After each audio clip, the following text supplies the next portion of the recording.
Hatujapata saa kuzungumza na wewe. Nadhani mara ya mwisho juma moja lililopita ndo tumezungumza. Kumekuwa kuna hisia za tofauti sana hususan kwa mashabiki wa Young Africans mara baada ya waziri sanaa, tamaduni na michezo Palamagamba Kabudi kuwaita vilabu vyote kuwasikiliza baina hili sakata ambalo linaendelea. Kunaonekana baadhi ya mashabiki wa Young Africans nje ya uwanja wa Benjamin Mkapa na kuwasa wakishinikiza kuwa mechi haichezwi kwa kuwa tarehe 8 ilitokea kutokea. Hilo ulilichukuliaje wewe kama shabiki na mwanachama wa Young Africans? Mimi upande wangu kwanza ilikuwa ni jambo la ovyo. Jambo la ovyo kwa sababu unapomzungumzia waziri unazungumza mwakilishi wa rais kwenye sekta kwenye wizara.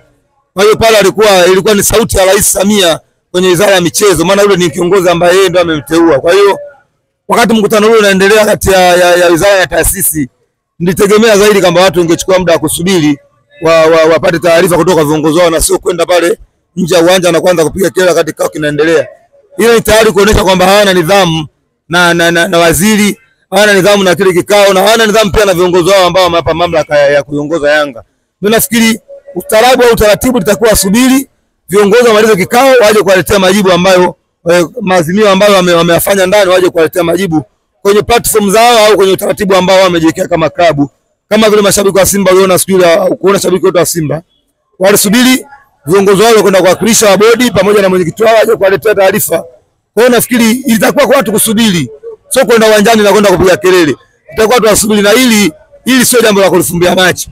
Maana yake naona kuna baadhi ya mashabiki hasa wanaonekana kwa mstari wa mbele kwenye matukio mengi ya Yanga wanafanya mambo ya kuzalisha taasisi wakati mwingine. Kwa hiyo mimi ni wasitu ndugu zangu, wasiwe ni watu wenye miamko. Kama waziri anafanya mkutano na Engineer Hersi, sisi kama wanayanga wanachama na mashabiki tusubiri Engineer Hersi haje kutuletea taarifa. Pale kulikuwa kuna Engineer Hersi, kulikuwa kuna Arafat Haji ambaye ni makamu wa rais, kulikuwa na kamati ya utendaji ya Yanga yote iko pale. Kwa hiyo nafikiri haukuwa taratibu sahihi wa kwenda pale National Stadium na kuanza kupiga makelele na kuwazomea viongozi wa Simba na viongozi wa TFF wakati anaingia kwenye kikao. Mimi nafikiri alikuwa jambo zuri na mnapaswa kukemewa. Kwenye kile ambacho alikizungumza rais wa Young Africans ilionyesha bado wapo kwenye ule msimamo ambao wameshikilia, na moja ya msimamo ambao ulikuwa kwenye barua ambayo aliandika Machi 10 ilikuwa ikitaka bodi ijiuzuru, mwenyekiti wake pamoja na katibu ambaye ndio mtendaji mkuu wa bodi ya ligi Almas Kasongo. Kwenye hili bado watu wapo na msimamo ule, hawana imani na bodi, hawana imani na tarehe itakayo kuja kupangwa. Wanataka watu wapishe kwenye nafasi zao, wameshindwa kutimiza majukumu.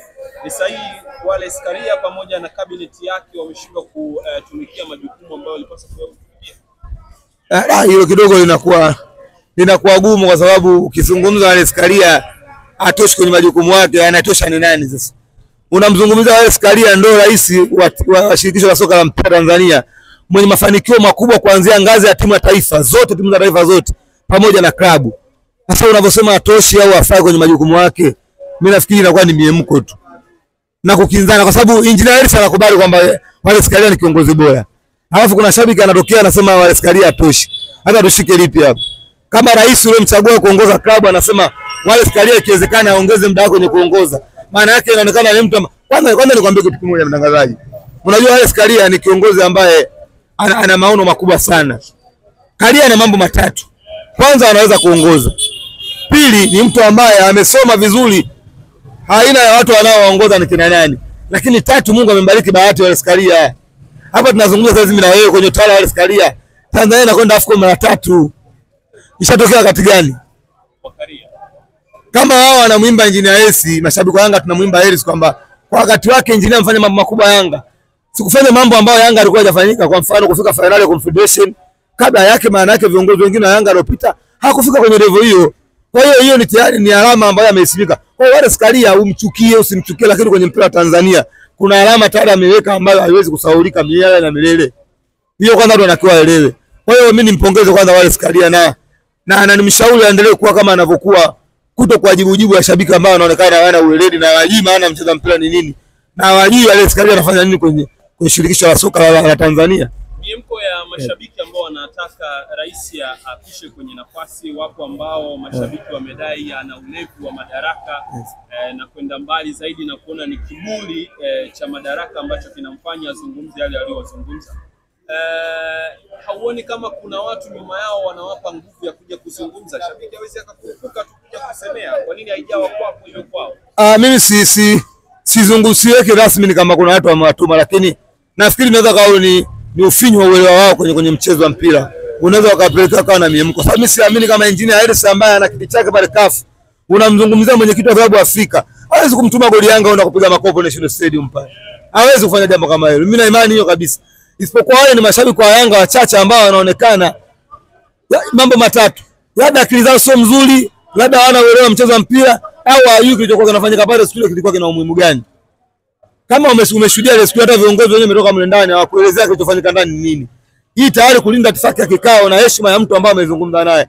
Hiyo amemkatalia hoja zake, hiyo amemkubalia, lakini inabaki kuwa na viongozi wa Yanga na Simba pamoja na taasisi pamoja na wizara.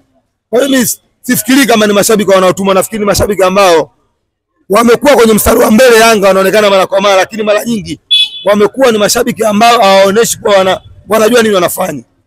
Kwa hiyo mimi nawasihi kama kuna uwezekano viongozi wa Yanga waangalie mashabiki wengine wa kukaa mstari wa mbele ambao wana uwezo wa kuwashauri viongozi kwenye mambo ambayo yanakata mafanikio kwenye klabu, na sio kuwa na mashabiki ambao unawatuma kupeleka kadi za futari, wanakwenda kupeleka kile taifa, alafu wasaidie Yanga kama taasisi kwenye mawazo na vitu vingine vya kuendesha klabu ili ionekane kuwa bora.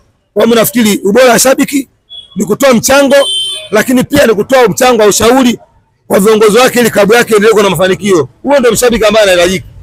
Makawila, kumekuwa kuna wimbi ambalo unazungumza hapo, kuna baadhi ya wadau mashabiki ambao wanaonekana wao baya kuwa zuri na zuri kuwa zuri kwa upande wa Young Africans. Watu hawa unadhani wanaiweka klabu katika hali gani? Kama wanajua kuzungumza ukweli, wanaiweka klabu katika hali gani? Hawa wanakuwa ni watu ambao hawapendi Yanga. Hawa wanakuwa ni watu wanampenda mtu au wanapenda kusifiwa na mtu. Kwa sababu kama wanapenda kitu cha ukweli, kama unapenda kitu kutoka moyoni, maana yake utakieleza zile habari ambazo zitafanya kile kitu kama kinakwenda kushoto kirudi kulia au kikaa kwenye maana kikaa kwenye mstari. Kwa hiyo ukiona mtu anakwenda wrong, kama unapenda mwambie hili sio sahihi, hili ni sahihi, hili sio sahihi. Huko ndo kumtengeneza mtu. Kama unakumbuka Rais wa Jamhuri ya Muungano wa Tanzania wakati anaingia madarakani, au swaiba wangu Rais Mwinyi, Hussein Mwinyi alisema pale yeye anapenda wale watu wanamkosoa. Sababu ndo wanamjia. Unajua hiyo ni hoja nzuri sana kwa watu wenye uelewa, ni hoja nzuri. Mtu anavyozungumza kwamba anapenda watu wanamkosoa, maana yake wewe unamsifia yeye anafanya anachokijua. Inawezekana kata anavyojua yeye vingine sio sahihi. Kwa hiyo unaenda kumsifia tu, kumsifia haimjengi. Unapomkosoa maana yake unamjenga kwenye sehemu ambayo anaweza kurudi nyuma kama ndama kwa hapa kweli nilikosea. Wacha niende kwenye sehemu hiyo nyoka. Kwa hiyo mimi nashauri mashabiki wa Simba na Yanga na timu zingine, hasa hizi taasisi mbili za Simba na Yanga, wapunguze uchawa. Wao ni mashabiki wenye kutoa mawazo mazuri ambayo yatasaidia taasisi ziendelee kupata maendeleo, kwa sababu viongozi wao wanatoka kwenye makundi ya wanachama na mashabiki. Sio? Hawezi kukaa milele pale. Kata mashabiki wa Yanga na wanachama, ndani yake humo mtazaliwa na rais mwingine wa Yanga. Kwa hiyo tukiwa ni watu ambao tuna mawazo ya ovyo hivi, Yanga baadaye itaongozwa na nani? Unajiuliza hata nini? Itapata kiongozi wa aina gani? Kwa hiyo lazima tutokee mashabiki ambao tunapenda taasisi na kusema kweli. Uelewi unatakiwa anzie huku chini. Kwa sababu Engineer kazaliwa huko chini, ili uwe kiongozi nyuma nako unazaliwa chini. Kwa hiyo chini kukua kubovu, samaki hawezi kukunjika akiwa ameshakomaa. Mtazalisha watu wa ovyo, wapenda sifa, na wakija yani umeongea vizuri kabisa. Tutazalisha viongozi ambao nao wataridhika na makoti, lakini sio kwenye kufanya mambo ambayo kwenye utekelezaji wa kazi. Kwa hiyo nafikiri jambo lianzie chini. Sisi mashabiki ndio baadaye tunakuwa na chama, baadaye tunakwenda kwa viongozi. Kwa hiyo mimi nafikiri kama zipo nafasi za kutaka ushauri, mashabiki wao wanatufuata. Sio mpaka tuwe maarufu sana, wao wanatufuata bana, kuna vitu naomba ushauri. Mimi ningeomba ushauri wala singeenda pale. Makawila. Kabisa singeenda pale. Wasingethubutu kwa sababu yeye ningewaelezea heshima ya mtu aliyoita Yanga pale. Na wamemaliza siku nzima wakiwa pale. Ni akili potofu. Ni watu ambao watumii akili zao kwenye kutafakari. Maana zile nguvu kazi walikuwa wanatakiwa watumie kwenye kujenga taifa. Tena mimi ningependa nguvu zile na kelele zile zingetumika kwenye kuasitiza viongozi wakae wamalize mpira ucheze. Jambo limalizike. Yaani ndio ingekuwa vizuri. Sio kushinikizwa usichezwe mchezo. Na kiini cha hili jambo ni viongozi kukaa chini wakamaliza mpira ukachezwa. Kwa nini jambo linaonekana na ukubwa kiasi gani, au ugumu wake wewe unauona ni wapi kwamba mizozo iendelee kuwepo kwa kiasi? Kuna baadhi ya mashabiki wa Yanga ndio wanafanya ile kubwa ili kwa dogo na chakwisha. Yaani mashabiki wa Yanga baadhi ndio walikuza ile jambo. Na mimi wala sioni faida wanaipata kwenye kulikuza ile jambo. Kwani wao wanategemea kwamba atapata ubingwa bila kucheza na Simba. Yaani kuna mtu anategemea hilo kama kuna timu Simba atakuwa bingwa bila kucheza na Yanga au Yanga atakuwa bingwa bila kucheza na Yanga msimu huu. Yaani hizo nguvu wanazotumia wanatarajia nini yani? Waseme wasiseme. Wakubali wasikubali. Baada ya Kariakoo lazima ichezwe.